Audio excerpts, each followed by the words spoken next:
Uh, Everybody, we have two more conversations. Our next guest was a prosecutor, then started to co-lead the crypto practice at Andreessen Horowitz before leaving to launch her own firm, which raised just a mere $1.5 billion for their debut funds.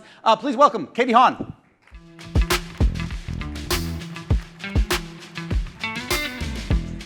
Hey, Dan. Thanks for having me.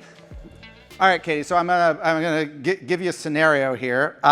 You haven't met them, but you're at dinner with my parents, who are in their 70s, and they say, Katie, what's crypto? They do have email addresses, but that's kind of the end of it. How do you describe it?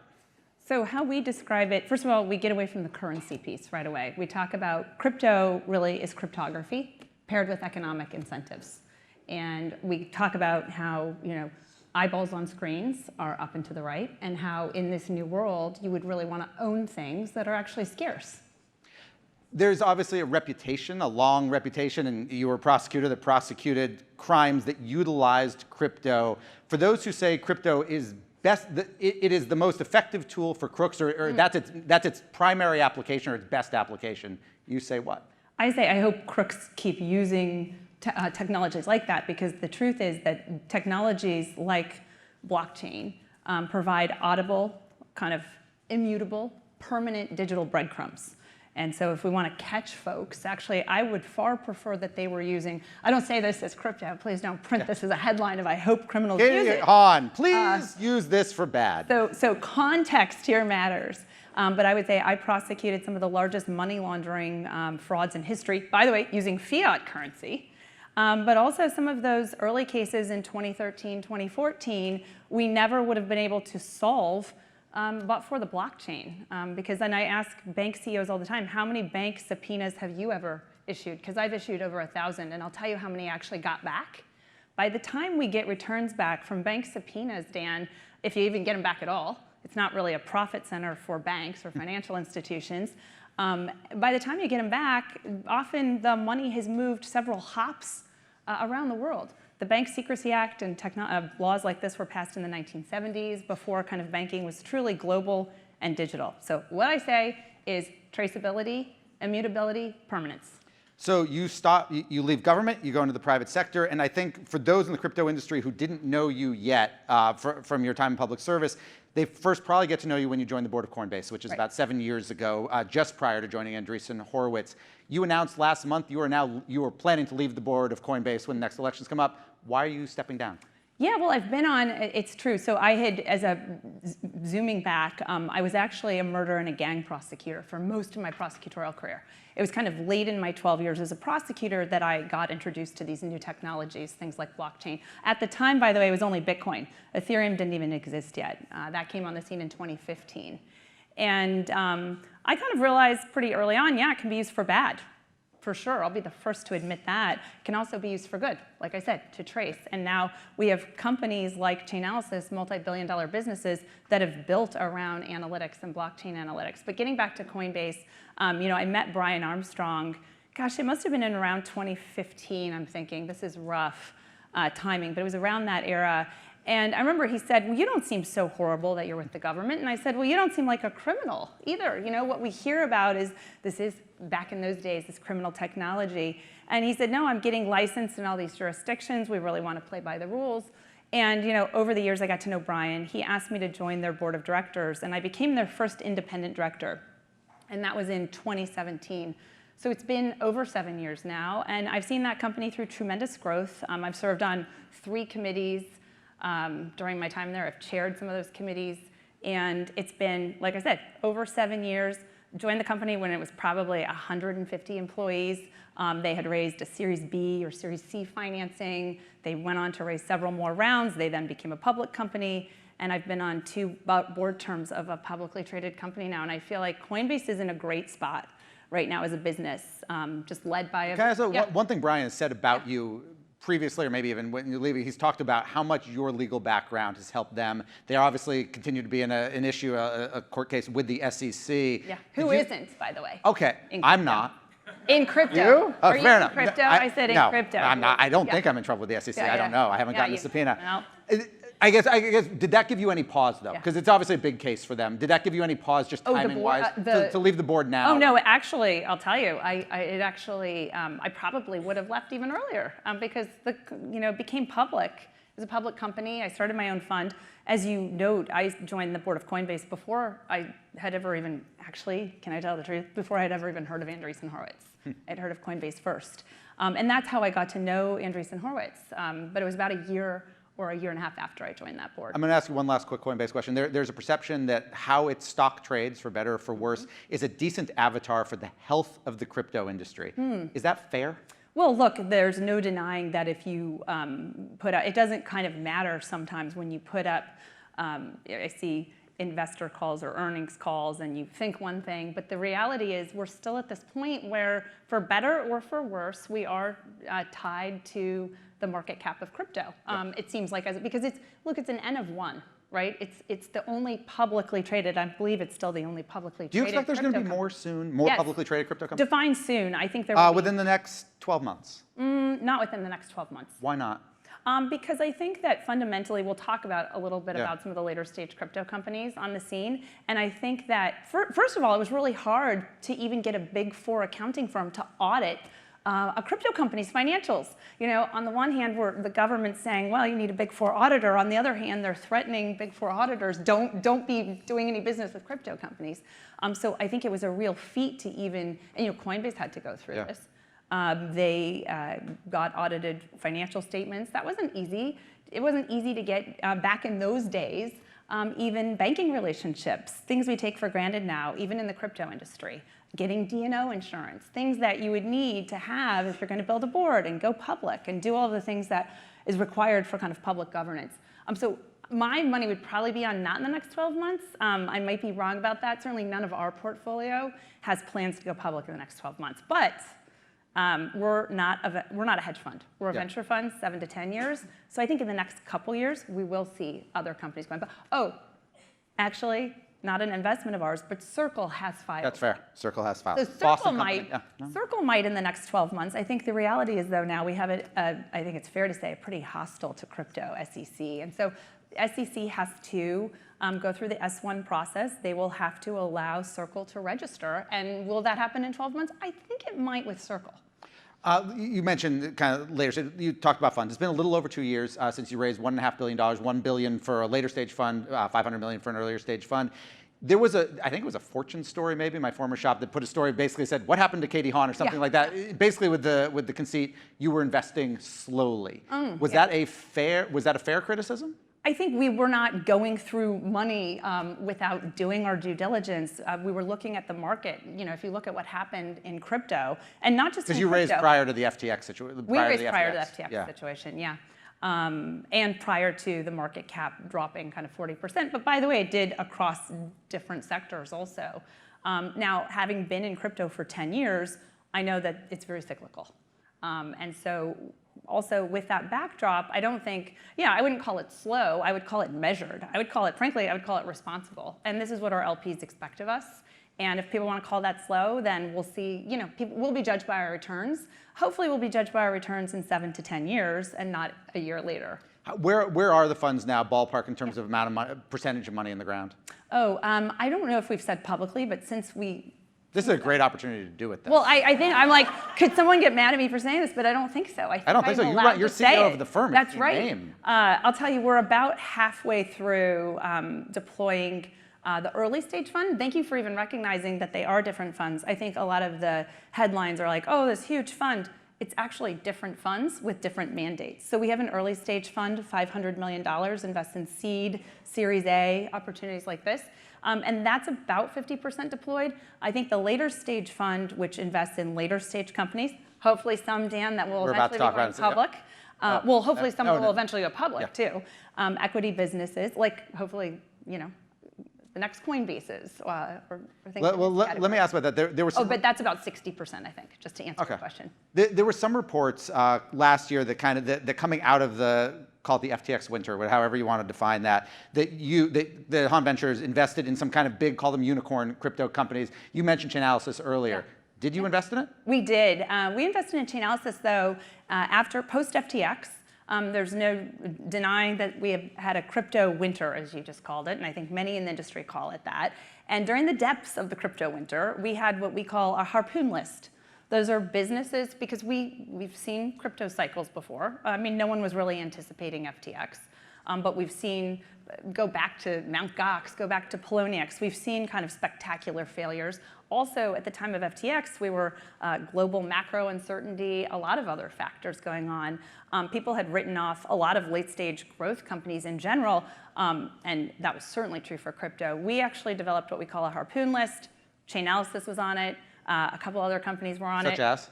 Well, Fireblocks, we're announcing today. Fireblocks is a software company. And during the depths of the winter, we went on our Harpoon list and said, let's go get some meaningful ownership. We still are believers in this space. We're taking a 7 to 10 year view of the space. And we know what's working. These companies have metrics. By the way, protocols also. So take Fireblocks. What was the thing you thought was working with them? Well, look, any company that is growing during a crypto bear market, we thought, imagine what it will do when the market matures. Same with Chainalysis. Chainalysis grew 35% during the crypto bear market.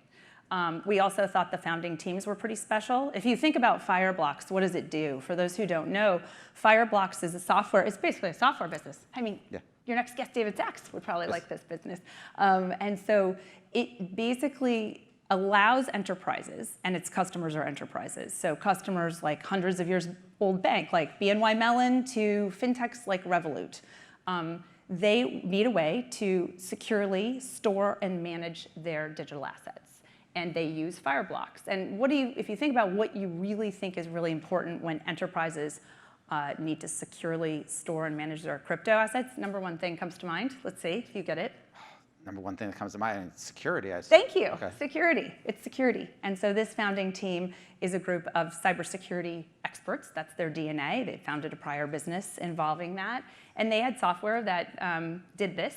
And the metrics had run. We looked at the ARR. We looked at the churn. We looked at all of the traditional metrics that you would judge a later stage company by. And we thought, this is a great company. We had also known the founder, Michael Sholov, through our time in the crypto space. And you got these in through secondaries primarily? Well, so these were actually, I would say, founder-led. They're not founder secondaries. Those founders weren't selling the. No, but I mean, but secondaries from existing outside investors. We actually, what we did is a variety of strategies, depending on if you're talking about Chainalysis or if you're talking about Fireblocks. We have other Harpoon investments we haven't yet announced. So the notion that we were going slow or, oh, what's going on, the reality is we weren't out there publicizing what we were doing because we didn't want other funds to go do that.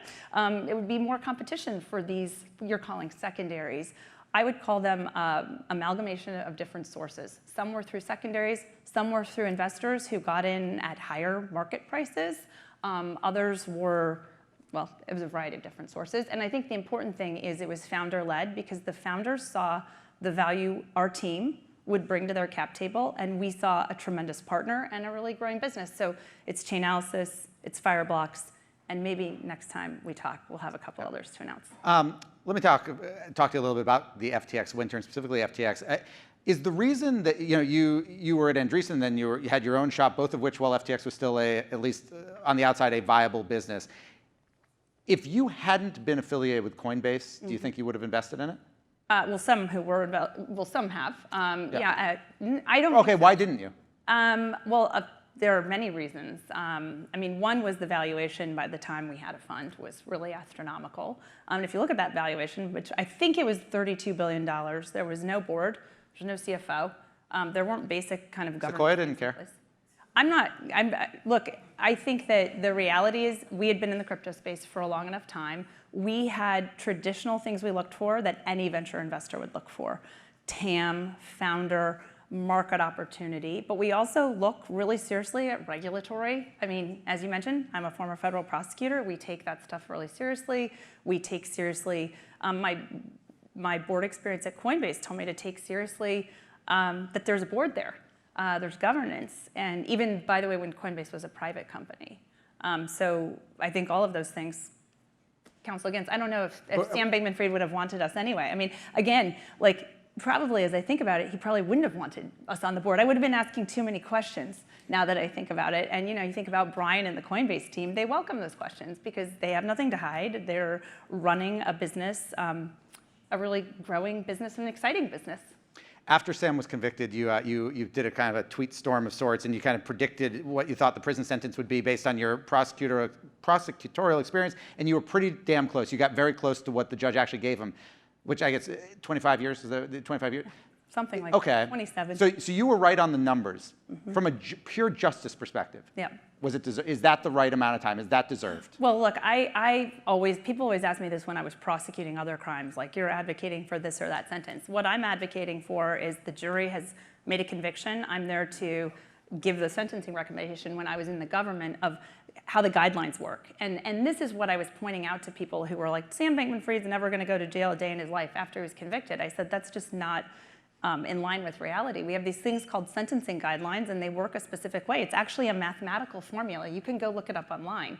It's actually not rocket science to go calculate it. But leaving those are, as you said, those are guidelines that have been written before and after. Yeah.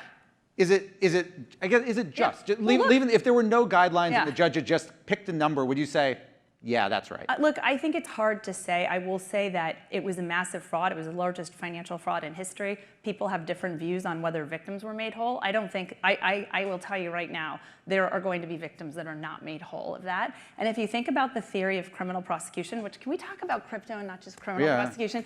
If you think about I'll wrap on, if you think about the theory of criminal prosecution, it's not just to make victims, for restitution and to make victims whole, it's to deter future crimes. And I think there's no question that a sentence of that magnitude sends a pretty big deterrent message out there. And I'm not going to opine whether it's a fair sentence. I didn't sit through the trial. I was not actually acquainted with the facts as many people think I would. I watched it just like you from afar. But I will say that you have to think about the theory overall of the deterrent message, the scope of the magnitude of the crime. You're talking about billions of dollars of people's money lost. So let's move on to talk about what's exciting. We're going to, it's an investment question tied to that. Okay. Did Haun Ventures buy any of the creditor claims? No, we did not. Did you think about it? We explored whether that would be a good idea. I think the reality is we like to make our investments based per investment, not as a basket. And I think too many times, maybe we missed some opportunities there, but too many times when you're buying a whole basket, I don't like the bundling theory of investments. I like to go investment by investment, and I think our team likes to go investment by investment. Coming out of 2023, coming out of that winter, and you talk about the kind of stuff you look for Harpoon list, have you seen, when you think of kind of before and after when it comes to competition for deals among other venture capitalists, is there less now because a lot of, say, the generalists who launched crypto practices got scared and ran away and didn't come back, or are we back to where it was from a competitive landscape prior? It really depends. We invest at all layers of the stack, so we're investing at the protocol layer. By the way, it wasn't just equity, late-stage equity businesses we've done. We've done certain token projects. During that bear market of which you spoke, we invested in things like Bitcoin or Ethereum or Solana, for example. During the time where, apparently we weren't doing any investments. We just haven't announced a lot of investments.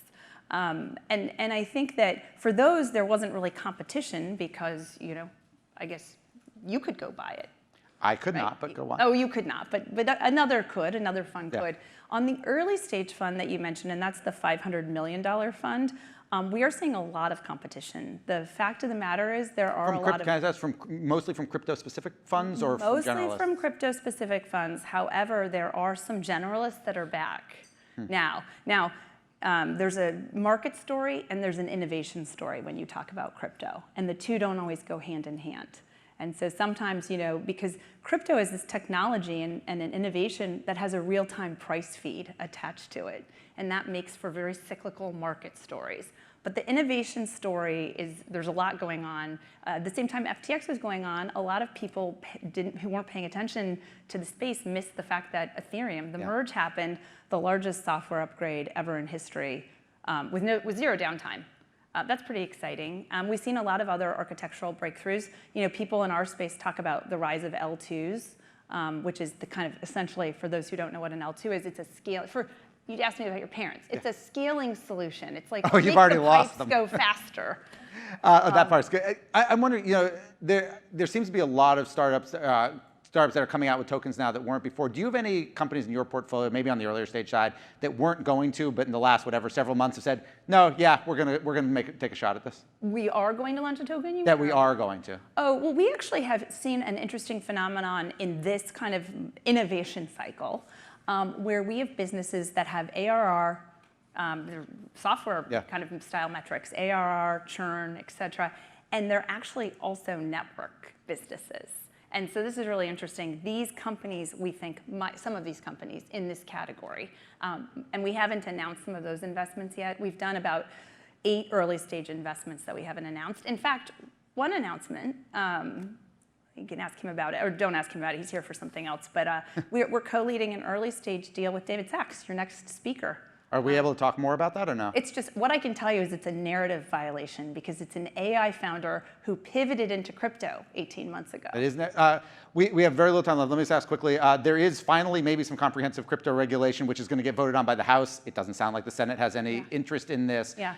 How important is that to you as an investor in the industry that something like FIT21 becomes law? Well, look, I think that the fact that we even have legislation being introduced shows the inevitability of crypto. So that's important. It's important that in this country we get regulatory clarity. I know a lot of people get accused of, oh, they say they want regulatory clarity, they don't. It is very true, though, that we do on certain things. We want custodians to be able to custody crypto. We want these service providers like accountants not scared to be auditing crypto companies' books. We want financial services companies. Do you think it matters? There's a movement in some parts of crypto that have embraced Trump, who seems to sort of be embracing crypto, and he certainly didn't when he was president. Obviously, you mentioned this SEC under Biden has been pretty hostile to crypto. From just a pure crypto perspective, does it matter who the next president is? I think the fact that we're even having the discussion and it's a campaign issue shows how far the industry has progressed and why this is still an important issue in the economy. It's not just the presidential election, Dan. The other 2 branches of government, Article 2 and Article 3, you just mentioned, there's some crypto legislation that's been introduced. Not just one piece, you're talking about FIT 121, but there's a stablecoin bill out, the market structure bill, and it's bipartisan. And that's really important. Those legislative proposals are bipartisan, but also the courts. Why did the Bitcoin ETF get approved this year? It was not because Gary Gensler and the SEC had a change of heart. It was because a unanimous panel of the DC Circuit, one level off from the US Supreme Court, unanimously ruled the SEC was arbitrary and capricious and had done regulatory overreach, essentially. And you had Judge Naomi Rao on the one hand and Judge Sri Srinivasan on the other hand. And those are 2 very ideologically diverse judges, I'll say that. So I think it does not need to be a political issue. I hope it does not become a political issue. But I will say the fact that we're even having this conversation across all 3 branches of government shows to me the really inevitability of the technology. Katie, thank you so much for joining us. Thank you, Dan. Appreciate it. Thanks so much. Bye. Bye. Thank you.